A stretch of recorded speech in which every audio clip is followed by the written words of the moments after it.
Welcome to Washington Focused. I'm your host, Spencer Pauly, the Western Washington reporter for the Center Square. And with me today is our Eastern Washington reporter, Tim Clouser. Today, we're discussing his most recent story, a beefy one at that, Tim. It's about Spokane's citizen-led and approved proposition to ban public camping near schools, daycares, and parks. But this just got struck down by the Washington State Supreme Court. So let's set the scene here, Tim. Can you walk me through the timeline of Proposition 1 from its origins as a citizen-led initiative up into the Supreme Court's ruling? Yeah, so we're sitting here in 2025. We have to look back several years to the origin of this initiative. So the Supreme Court ruling itself says that this initiative came out of the existence of Camp Hope in Spokane, which at its peak was this unauthorized homeless encampment at the time in Spokane that essentially was on this vacant lot. And at its peak, I think there was around 600 plus people there living in RVs, tents, etc. It was definitely a public health crisis that the city was trying to hop on. There was lots of lawsuits involved. And then Jules Helping Hands, which is a local service provider there, they were sort of running the encampment with other providers, with money from the city, the state, and other partners. But a lot of residents, especially business owners, were upset with how there was quite a bit of overflow. Not to mention that it was an unauthorized encampment to begin with, but it was affecting their businesses. There's people coming all around the encampment, coming to the encampment from other parts of the city, walking past their businesses, doing drugs, camping in other parts nearby, which they weren't happy with. So they came up with the idea to push this initiative, which would have made it illegal to camp within 1,000 feet of a school, park, or daycare within a certain part of the city, which was, it encompassed about 40% of the city when you take all these areas. Mm-hmm. But it wasn't until November 2023 that they got enough signatures and they were to put it on the ballot. Now, that was a few months after Camp Hope officially closed. It was dissolved. They were coming up with other solutions, but the citizens were still very supportive of this. I think it was around 50,000 or more people voted for that. It was 75% of the people that went to the ballot for the general election that year. So it overwhelmingly passed, but Right. It wasn't until last June that the Spokane Police Department was finally able to enforce it, and that's due to a prior lower court ruling. Now, I know this is a lot to dig through, but the Ninth Circuit Court of Appeals, a federal court, ruled years ago that in a case called Martin v. Boise, that cities can't enforce anti-camping bans or public camping bans without enough shelter space for the local homeless population. So if you're going to cite someone, you need to make sure there's enough beds. And if there's not enough beds, you're going to have to wait. So that was last June. 2 weeks before that Supreme Court decision at the federal level, overturning that. So sorry. In June, about Martin versus Boise. That was a big one. Yes, so that prevented SPD from enforcing this law for quite a while until last June. Now, that's when the U.S. Supreme Court overturned that decision and said, look, you don't need enough shelter beds to cite people. You can just cite them. They ruled against the grounds that it was cruel and unusual punishment to cite without these shelter beds. So SPD began enforcing. Some people argued that they weren't. They were enforcing. Citations were up, just not as high as some people would have liked. But Julie Garcia, who runs Jules Helping Hands, the provider that ran Camp Hope, she was already ready with her lawsuit, along with Ben Stuckert, which was the former city council president for the city of Spokane. So they argued several different things, and the one that the Supreme Court held was that this initiative was administrative, not legislative. So it was outside the scope of an initiative. Now, initiatives have to be legislative, meaning that they have to create new laws. Now, the city of Spokane already had an overarching homeless policy called the Martin Ordinance, and that required the police department to check for shelter availability before citing someone, consistent with the Martin v. Boise decision. They never changed that. because of the decision. Now, they argued that this is administrative, the initiative, because it didn't create a new law. It expanded on Was this existing the law. Supreme Court's decision that was their ruling that the Proposition 1 was administrative rather than legislative? Yeah. They held up the defendants' arguments that it didn't create a new law. It changed the existing law. So it didn't create Spokane's homelessness policy. It modified the existing one, which would be administrative, which is outside the scope of an initiative.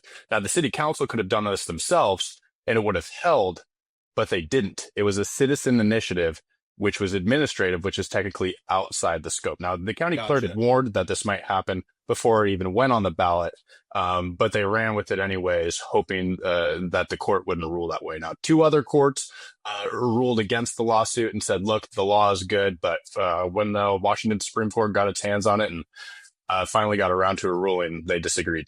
So thank you for that's a great explanation to change the whole thing there. Take a deep breath, but now we're talking about like the reaction to this decision, and you know, there's two sides to this, and it's a polarizing topic we're talking about here, which is ban on public camping. Now, I mean, I'm familiar with Camp Hope too. It's over 600 people at one point. I mean, I've seen police body cam footage of inside the encampment. I mean, this really showcased what tent cities can actually entail. But obviously that plays a huge role in shaping the debate around Proposition 1. And I mean, that 75% approval rating in the 2023 election speaks for itself.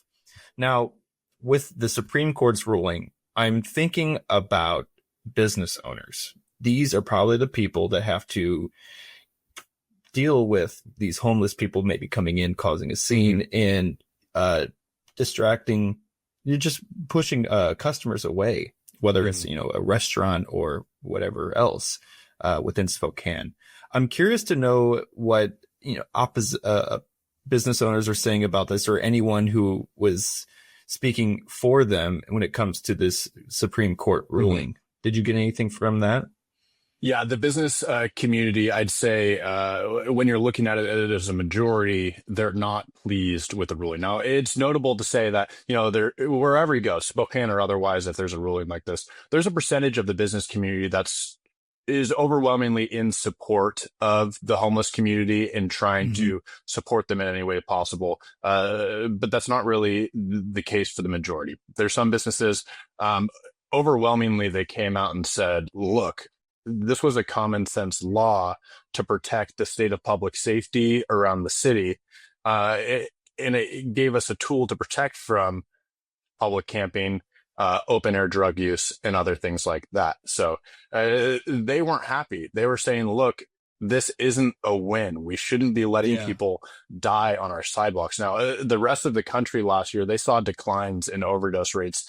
Washington went the opposite way. And in Spokane, the overdose death rate went up 15% last year. And that says there was over 2,000 people homeless countywide. So they're not happy with that tool being taken away at all. But this was passed in 2023, but just overdose death rates, and did homelessness also increase last year? Did this really do anything? Did this help? Well, it's hard because with the homelessness numbers, they rely on something called the point in time count, which is they usually do it annually. Now they're switching to a biannual count depending on the area. But essentially, these teams go out and they'll try to survey the homeless population and get a rough estimate as to how many there are over this few day span. So it's a rough estimate. It's not hard numbers, but based on their numbers last year, so the January 2024 count, homelessness went down 15% compared to the year before. But so from 2023 to 2024, it went down 15%. But when you take 2022 to 2024, it went up 15%. And if you go back a few more years, from 2016 to 2024, you saw over a 100% rise in homelessness. So it's really just dependent on where you're looking at. And I've had service providers tell me that, look, the count last year wasn't accurate. They argue that because there wasn't things like observational counts where they weren't able to talk to people, that it would have been much larger. Now, I think it's definitely worth noting that while the pit count itself last year counted just over 2,000 people. When looking at city data for who accessed homelessness services last year, it was over 7,000 people. So the issue could be much larger than people think. And business owners feel like they're the ones that have to face the brunt of that a lot of the times. Right. And it's widely acknowledged that the point in time count is severely inaccurate. I think even the Housing and Urban Development Department even says that themselves. But it is what we all can base like statistics around. It's just because, homelessness population is so mobile, it's hard to get a good grasp on it. But we still look at the point in time count data for this. And, based on your reporting, Tim, what trends in homelessness overdoses are emerging in Spokane, and how might they be influenced by future policies when we look at this? Well, I mean, all we can look at is the data that we have right now. And I mean, we already talked about it last year. We saw overdose deaths go up 15%. And the county medical examiner gave a report in January of this year and said, look, we're doing worse in January of 2025 compared to January 2024. So it wasn't off to a great start now. The medical examiner and county and city officials are supposed to hold a press conference soon, and we might get an update on those numbers. But at the start of the year, things weren't looking great. And that's not looking great across the state. We have an issue with homelessness here where we're seeing our numbers rise disproportionately compared to the rest of the country. So it's not just a Spokane issue. It's a Seattle issue. It's a King County issue. It's a state of Washington issue, something that I think every area needs to get a hold of in one way or another, whether it's getting people into housing, treatment, or finding a way to support the businesses. But it's a hard line to walk, because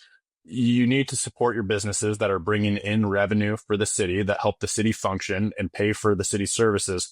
But at the same time, you also have to support these people that are on the street. I don't think anyone would agree that we should just let them die on the streets. And that's what Julie Garcia and Jules Helping Hands and then the business community in Spokane is saying it all.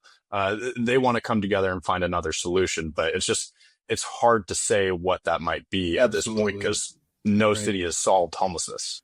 Well, it hasn't. And I'm curious about what Spokane city officials are saying. Specifically, what is the mayor saying in regards to this? Does she have, I want to look towards the future here. Is there anything planned? So the Martin ordinance is actually still in place. It's still in the city municipal code with the addition of Prop 1, that 1,000 feet within a school park or daycare. That's an extra provision. So the mayor said, look, the Supreme Court might have ruled against Prop 1, but the Martin ordinance is still there. We can still cite if there's no shelter, or depending on the shelter availability. So that's still there. But she said, look, enforcement isn't going to solve this crisis alone. And that's what we were just talking about. I mean, you can only do so much. And should the city do more in terms of enforcement? I think there's definitely an argument there, but there's both sides to every coin. Now, I definitely say that there's failures maybe with the housing first approach. People could go both ways on that, but there's just no one has a solution to this. Now, that's what the mayor said. She said, look, we're going to be working with our teams to see what options we have moving forward. But she wasn't super clear on that. Now, the city council, they said, look, we're already in the process of amending a lot of our homelessness ordinances. This is kind of tacking onto the plate, but the conservative members, the two conservative members on the council, they said, look, we're going to get this codified. Just because the Supreme Court struck it down on the rules on the grounds that it was administrative, doesn't mean that we can't replicate it at the city council level, which is, it seems totally within their means. And the city attorney said that himself last summer when they were talking about this in case it did get struck down. So that option is there. We might see that next week and then a vote on that in the next few weeks, but it's hard to say if the rest of the council will support adopting it. This is the same path that the city of Burien over in Western Washington, my coverage, implemented. It was a city council led bill that they approved that bans public camping, very similar to the Spokane initiative. Now this Martin v. Boise case really helped them because their policing contract, they got, policing law enforcement through the King County Sheriff, and the King County Sheriff refused to implement that public camping ban law. And so that was a whole legal case between the King County and the city itself. And this is basically what we could see with Spokane here, just with their city council bill. But then again, they only have their Spokane Police Department. So there's not that complexity with like contracting services for law enforcement. But this is a ripple effect we're seeing in Washington of implementing this and seeing what happens. But Tim, we're running out of time here. I just want to ask one final question because I'd like to really hear your thoughts on this. But how does this ruling reflect the larger tensions between compassion, public safety, and legal authority in addressing homelessness in Spokane and Washington and across the United States? I was talking to council member Paul Dillon about this, and I think he put it in a really good way in that this ruling provides an opportunity to hit a reset. And I think a lot of the business community doesn't want to hit a reset. They support this law, and the providers go quite the opposite way. But I mean, looking back over the last year, how smoothly has this gone? There's been enforcement. It may be lackluster at times. A lot of business owners aren't happy with that. But we need to find another way to move forward. And maybe that way of moving forward is with the city council replicating Prop 1 and keeping that in the city municipal code. But regardless of whether that's there, I mean, they've been enforcing it for months, and this issue is still right in front of our eyes. So Prop 1 isn't going to solve homelessness. Enforcement's not going to solve homelessness. Treatment alone isn't going to solve homelessness. We need to find a way to bridge all these gaps and find a better way to move forward. And I think that can't just be done at the city level. I think it will be a regional effort. And I know there's varying perspectives on that. I mean, in terms of how it's gone in Seattle and with King County. But the Spokane region is generally in support of this. It's just been hard to get the bureaucracy around it, to get the support to move it forward. I mean, there's so many factors that go into this. It's really hard to drum it down into a 20-minute segment, but I definitely think that there needs to be more solutions coming forward. And I think when people are critical, I think that it's totally valid that they're critical, but I think whether or not you're in a city, state, local government or not, you should try to offer solutions, especially if you're offering critique. And I'm not saying that I have solutions, but I definitely think the community should come together, even outside of government, and find a way to move forward, not just for business owners, but for providers, the homeless community, and everyone else as well. And these solutions got to come, but the clock is ticking. So with that said, Tim, I know you'll continue to keep a close eye on the situation. So thanks for talking us through this whole story here. And that's all for today's episode of Washington Focus. See you next week.